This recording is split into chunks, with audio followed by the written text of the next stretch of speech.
Assalamualaikum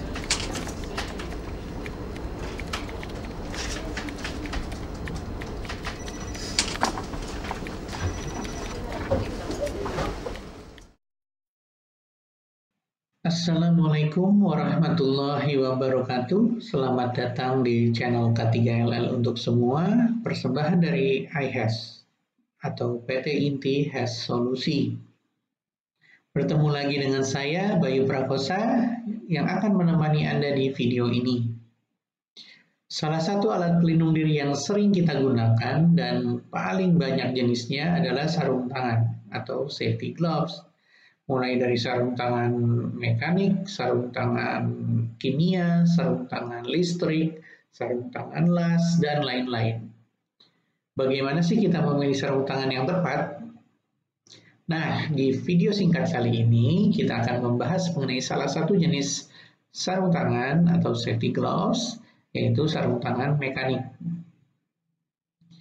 Mungkin teman-teman sering melihat pada sarung tangan ada cap atau label seperti ini, atau yang seperti ini.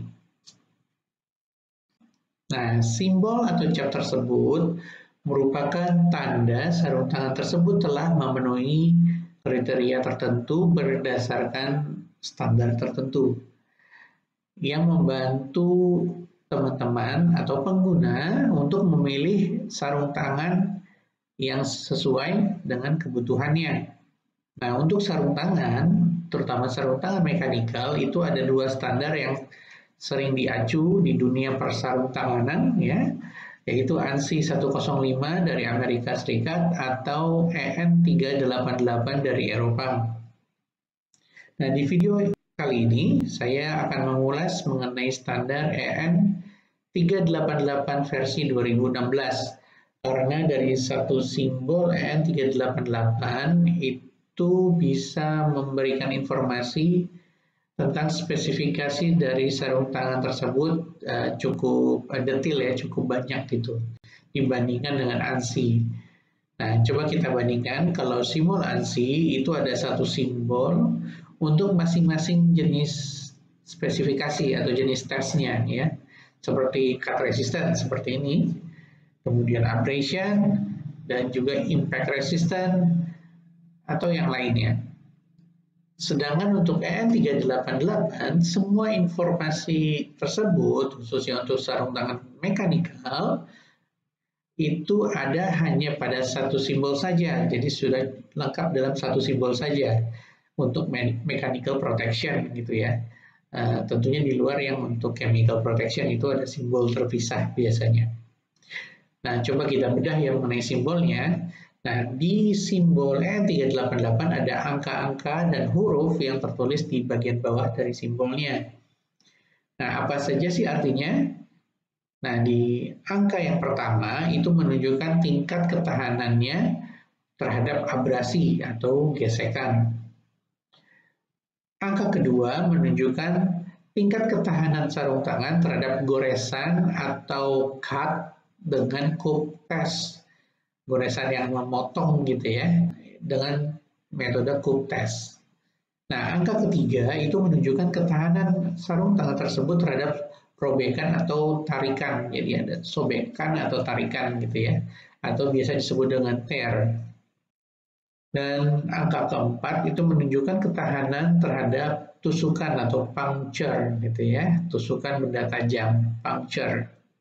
Nah, setelah angka keempat itu ada huruf yang menunjukkan juga sama dengan angka kedua, itu menunjukkan ketahanan terhadap goresan. Namun, kalau yang di angka kedua tadi metode pengujian dengan cup test, di huruf ini, huruf di belakang angka keempat itu menunjukkan hasil dari tes goresan juga, cut resistant test, dengan metode uji TDM 100. Nah, hasil tes dengan TDM 100 ini lebih akurat dibandingin cup test dan bisa menganalisa hingga daya gores yang lebih tinggi dibandingin cup test, gitu ya. Nah, kemudian di belakang huruf ini ada huruf yang di paling akhir itu menunjukkan ketahanan terhadap benturan atau impact, gitu ya. Nah, kita akan bahas satu persatu. Kita mulai dari angka yang pertama, yaitu abrasi. Pada tes abrasi, sarung tangan itu dites dengan menghitung berapa kali atau berapa cycle yang dibutuhkan oleh kertas amplas atau biasa disebut sanding paper, gitu ya, sanding paper, untuk merusak dan menembus bahan sarung tangan tersebut, gitu ya.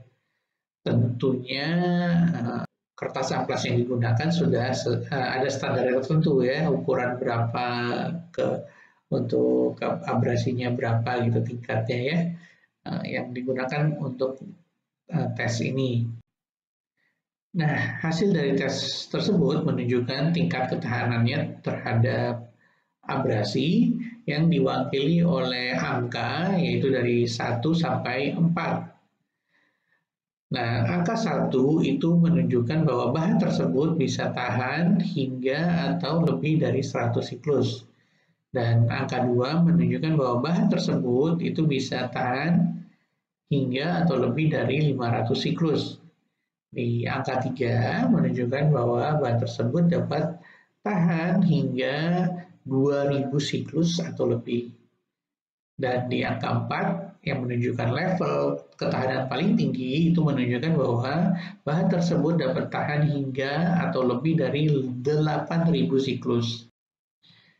Nah, kemudian kita akan membahas mengenai yang kedua, angka kedua, yaitu cut resistant dengan metodologi Cook test. Nah, pada tes ini sarung tangan dites dengan menghitung berapa putaran yang dibutuhkan oleh pisau putar, pisaunya berbentuk piringan ya, dan berputar pada tekanan dan kecepatan konstan untuk memotong bahan sarung tangan tersebut dibandingkan dengan bahan referensinya. Nah, bahan referensi yang digunakan itu bahan katun, ada kekuatan dan ukurannya sendiri gitu ya. Nah, dari hasil tes tersebut menunjukkan bahwa bahan tersebut itu tahan dibandingkan dengan material referensi tadi, bahan referensi yang katun tadi, itu berapa kalinya gitu ya. Kemudian diwakili dari dengan angka 1 hingga 5. Nah, angka 1 itu menunjukkan bahwa koefisien hasil perbandingannya itu sama atau lebih dari 1,5. Dan level 2 atau angka 2 itu menunjukkan bahwa bahan tersebut lebih tahan dibandingin katun ya, dibanding katun referensi itu sehingga 2,5 kalinya atau lebih gitu ya.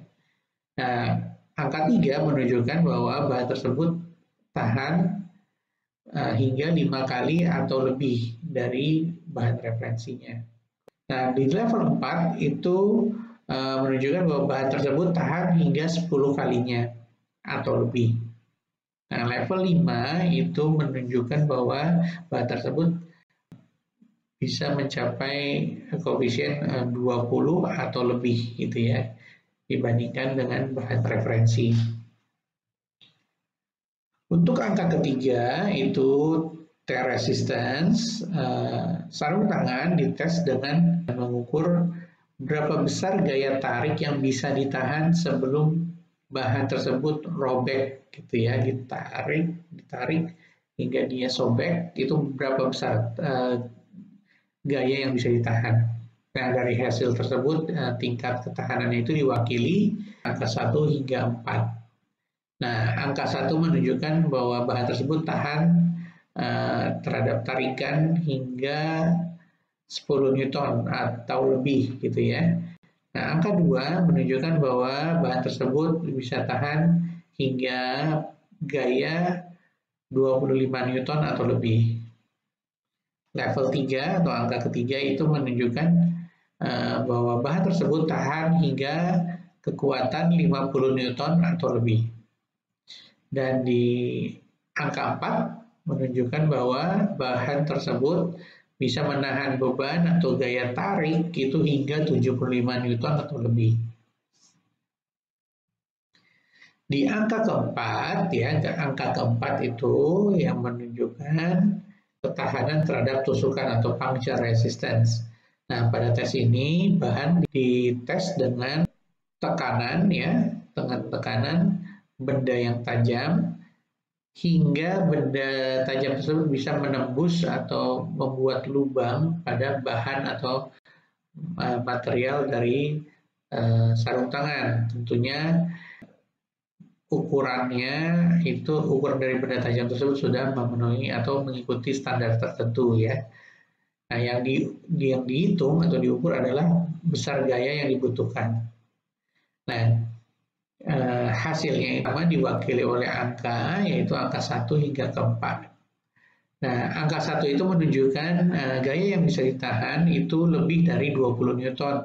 Dan level 2 itu bisa menahan gaya hingga atau lebih dari 60 Newton.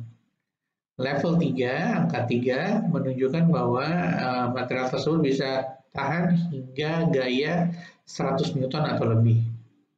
Dan angka 4 menunjukkan bahwa material tersebut bisa menahan gaya hingga 150 Newton atau lebih. Nah, di belakang angka keempat ada huruf yang menunjukkan cut resistant, namun dengan metode tes yang berbeda, yaitu TDM 100. TDM 100 ini juga disebut juga tes EN ISO 13997 karena acuannya memang dari ISO 13997. Nah, pada tes ini sarung tangan dites dengan mengukur seberapa besar gaya yang dibutuhkan untuk memotong sarung tangan dengan pisau yang sudah distandarisasi, yang panjangnya 2 cm atau 20 mili, ya, 20 mm. Dan hasil dari tes tersebut ditunjukkan dengan huruf, dari huruf A sampai F, gitu ya, berdasarkan ketahanannya. Jadi bukan dengan angka seperti yang 4 angka sebelum ini, tapi ditunjukkan dengan huruf. Nah, huruf A itu menunjukkan bahwa bahan tersebut bisa menahan gaya hingga lebih dari 2 Newton. Huruf B itu menunjukkan bahwa material tersebut bisa menahan hingga atau lebih dari 5 Newton, gitu ya. Huruf C itu bisa menahan hingga atau lebih dari 10 Newton. Huruf D itu bisa menahan hingga atau lebih dari 15 Newton.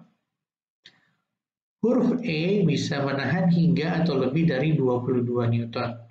Dan huruf F apabila dia bisa menahan hingga atau lebih dari 30 Newton. Nah, di huruf terakhir, di simbol dari N388, yaitu impact resistant, menunjukkan ketahanannya pada benturan. Nah, pada tes ini sarung tangan dites dengan mengukur gaya yang diterima atau disalurkan oleh sarung tangan kepada penerimanya, ya, atau pada tangan, gitu ya, dengan membenturkan beban seberat 2,5 kg dengan benturan sebesar 5 Joule. Nah, pada tes ini yang ada kriterianya hanya pas atau lulus dan fail atau gagal. Jadi hanya ditunjukkan oleh huruf P untuk pas dan huruf F untuk fail. Namun juga ada huruf X yang menunjukkan bahwa sarung tangan tersebut tidak dilakukan uji untuk impact resistant. Sarung tangan yang dinyatakan lulus adalah jika gaya yang disalurkan itu atau diterima itu lebih kecil atau sama dengan 4 kN yang diterima oleh tangan yang disalurkan atau ditransfer oleh material sarung tangannya. Dan material tersebut tidak robek akibat benturan dari tes tadi, ya. Demikian ulasan mengenai standar EN 388 versi tahun 2016 untuk spesifikasi dari sarung tangan mekanikal. Semoga ulasan tersebut bermanfaat dan bisa membantu teman-teman sekalian dalam menentukan atau memilih sarung tangan mekanikal yang dibutuhkan untuk pekerjaan di tempat kerja masing-masing agar bisa bekerja dengan aman, gitu ya. Apabila teman-teman menyukai video ini, mohon klik tombol subscribe, like, dan jangan lupa lonceng notifikasinya. Dan apabila teman-teman ada usulan topik yang ingin dibahas, silahkan disampaikan di komentar ya. Utamakan keselamatan, kesehatan, dan lindungi lingkungan. Salam selamat untuk Anda semua. Saya Bayu Prakosa, mohon diri. Sampai jumpa di video berikutnya. Wassalamualaikum warahmatullahi wabarakatuh.